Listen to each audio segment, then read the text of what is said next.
भारत विश्व की प्राचीनतम सभ्यता की जन्म स्थली, जो साक्षी रहा है उस वनवासी समाज का, जिसने सदियों से विषम परिस्थितियों में भी अपनी सांस्कृतिक विरासत को सहेज कर रखा है।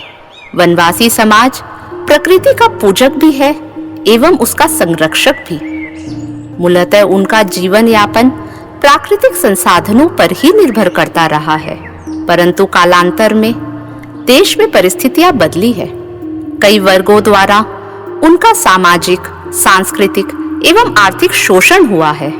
फलस्वरूप आर्थिक दृष्टिकोण से यह समाज पिछड़ता ही चला गया और फिर उसे सामना करना पड़ा सामाजिक विषमता, धर्म परिवर्तन, भूखमरी एवं ऐसी न जाने कितनी ही समस्याओं का। इन विषम परिस्थितियों में वनयोगी बाला साहेब देशपांडे जी ने वर्तमान छत्तीसगढ़ के जशपुर नगर में कुछ वनवासी बच्चों को लेकर 1952 में वनवासी कल्याण आश्रम की स्थापना की। आज कल्याण आश्रम वनवासी समाज के बीच शिक्षा, स्वास्थ्य, संस्कार, स्वावलंबन एवं संगठन की अलख जगाने वाला विश्व का सबसे बड़ा जनजातीय स्वयंसेवी संगठन है। कल्याण आश्रम का मानना है कि एक समर्थ राष्ट्र का निर्माण तभी संभव है जब उसमें रहने वाले सभी वर्गों का विकास हो। कल्याण आश्रम गत 71 वर्षों से बीहड़ वनों में रहने वाले 11 करोड़ वनवासी समाज का सर्वांगीण विकास कर उन्हें राष्ट्र की मुख्य धारा से जोड़ने के लिए प्रतिबद्ध है। दिल्ली, हरियाणा और पंजाब को छोड़ देश के सभी राज्यों में वनवासी समाज रहता है। भारत के सभी राज्यों में कल्याण आश्रम आज शिक्षा, स्वास्थ्य, खेलकूद, स्वावलंबन, संस्कार, संगठन, हित रक्षा, ग्राम विकास, लोक कला आदि विभिन्न आयामों के माध्यम से प्रत्यक्ष रूप से कार्य कर रहा है। पूरे भारत में 1600 पूर्णकालीन एवं हजारों अंशकालीन कार्यकर्ताओं के अथक प्रयास से 53,898 गांवों में हमारा काम है। देश भर में 21,917 प्रकल्प विभिन्न स्थानों पर चल रहे हैं। दक्षिण बंगाल में पूर्वांचल कल्याण आश्रम वनवासी सेवा के लिए पूर्ण रूप से प्रतिबद्ध है। दक्षिण बंगाल के सभी वनवासी क्षेत्रों में वर्तमान में 1113 प्रकल्पों द्वारा हमारा व्यापक कार्य चल रहा है। कल्याण आश्रम के कार्य को 2 भागों में बांटा गया है। पहला वनवासी अंचल का कार्य, दूसरा नगरीय कार्य। वनांचलों में स्थानीय एवं पूर्णकालीन कार्यकर्ता विभिन्न प्रकल्पों के माध्यम से प्रत्यक्ष रूप से कार्य कर रहे हैं। नगरीय कार्यकर्ताओं का काम शहरी लोगों को वनवासी की समस्याओं से अवगत कराना, समाज और राष्ट्र निर्माण में सहायक बनने के लिए प्रेरित करना एवं प्रकल्पों के लिए साधन जुटाना है।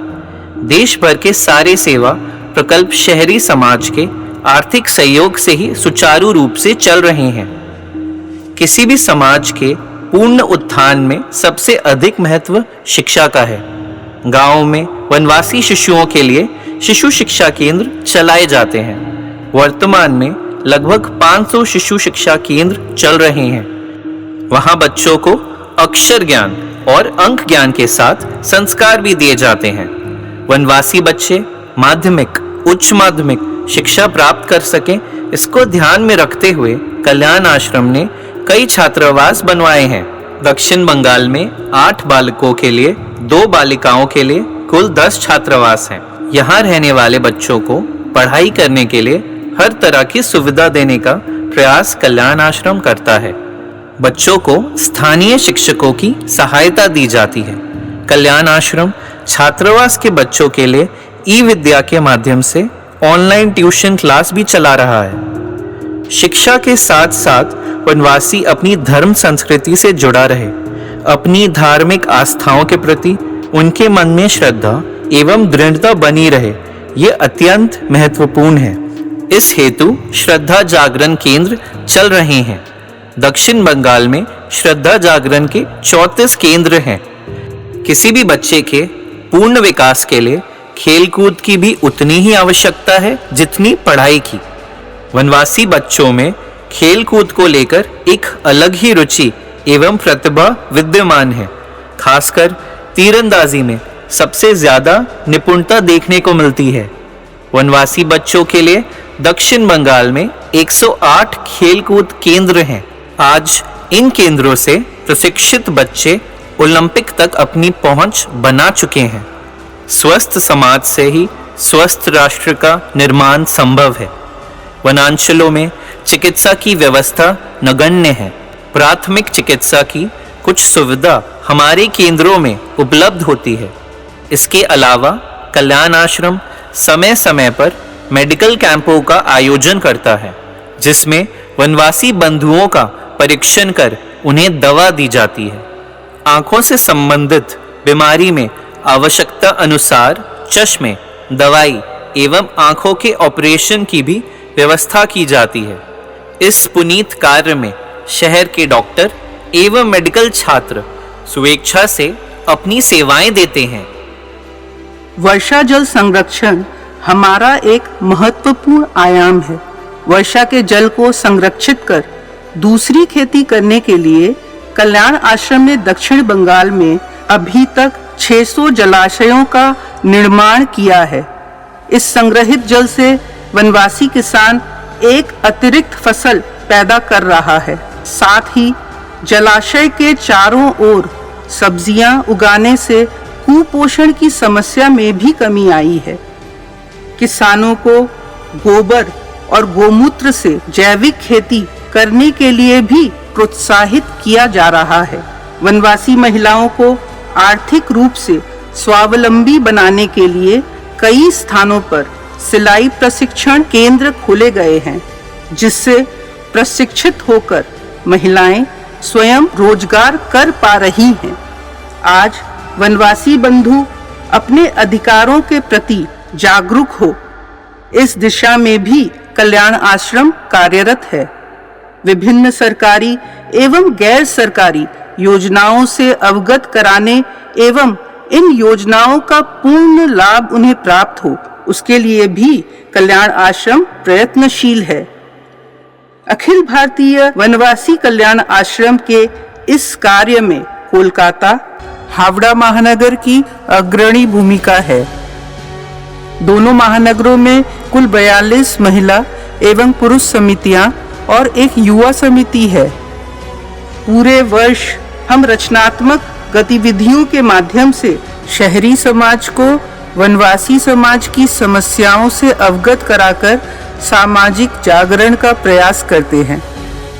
मकर संक्रांति अभियान हमारी मुख्य गतिविधियों में एक है, जिसके माध्यम से हमने धार्मिक परंपराओं को सामाजिक क्रांति का रूप देने का प्रयास किया है। मकर संक्रांति में कल्याण आश्रम द्वारा कोलकाता, हावड़ा महानगर में 100 से अधिक कैंप लगाए जाते हैं, जिससे व्यापक धन संग्रह एवं वस्तु संग्रह होता है।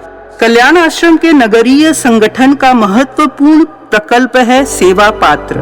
वनवासी की छवि से सज्जित टीन का छोटा सा डिब्बा जो संपर्कित परिवारों में रखवाते हैं एवं प्रतिदिन वनवासी को स्मरण कर उसमें राशि डालने के लिए प्रेरित करते हैं।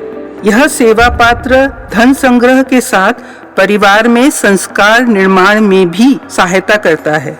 युवा समिति प्रतिवर्ष वनवासी बच्चों के लिए शिशु मेला का आयोजन करती है, जिसमें वनवासी बच्चों को तरह तरह के खेल, छोटी छोटी प्रतियोगिताएं आदि करवाते हैं। विजेताओं को पुरस्कृत किया जाता है। कक्षा 6 से 10 के शहरी बच्चों के लिए वन जीवन शिविर का आयोजन होता है, जिसमें शहरी बच्चे कुछ दिनों के लिए गांवों में वनवासी बच्चों के साथ रहते हैं, उनसे कुछ सीखते हैं और अपना कुछ उनको सिखाते हैं।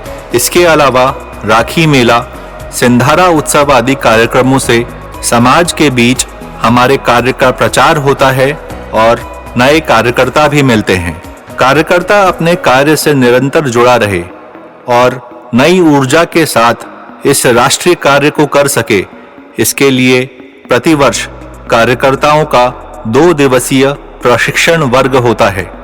सभी कार्यकर्ता साथ रहकर कुछ नया सीखते हैं।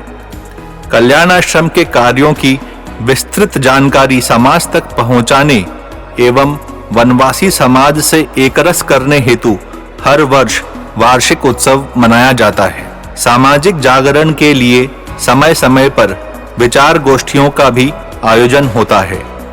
इन 71 वर्षों में कल्याण आश्रम के कार्यों का व्यापक विस्तार हुआ है।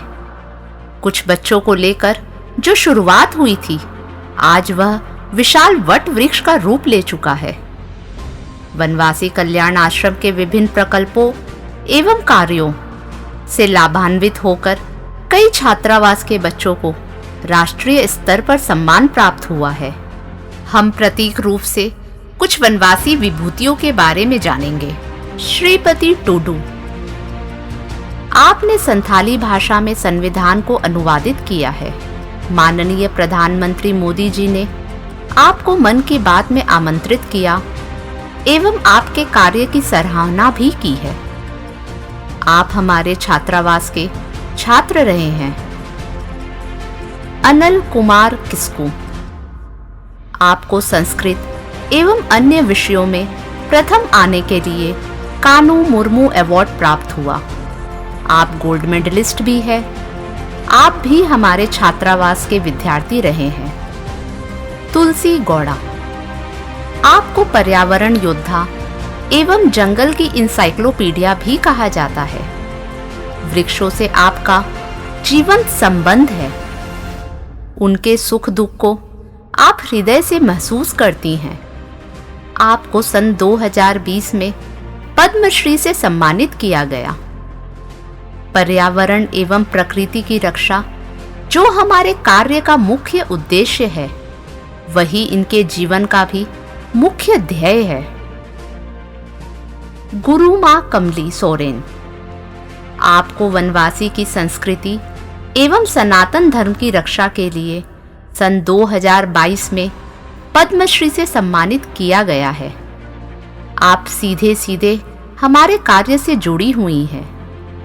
श्री विक्रम बहादुर जमातिया, आपको वनवासी की संस्कृति की रक्षा एवं उत्थान के लिए सन 2023 में पद्मश्री से सम्मानित किया गया। आपने वनवासी समाज की रक्षा के लिए उग्रवाद के खिलाफ एक लंबी लड़ाई लड़ी है।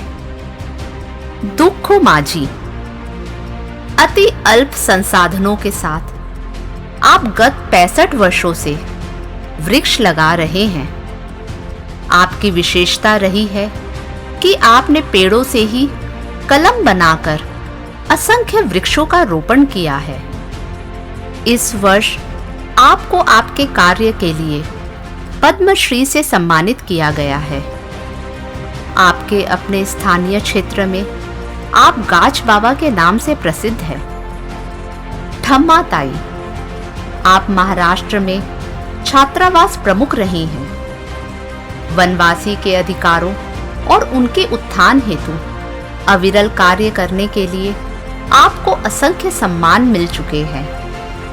कविता राउत, आप खेल जगत का एक मुख्य चेहरा है। आप सावरपाड़ा एक्सप्रेस के नाम से भी विख्यात है।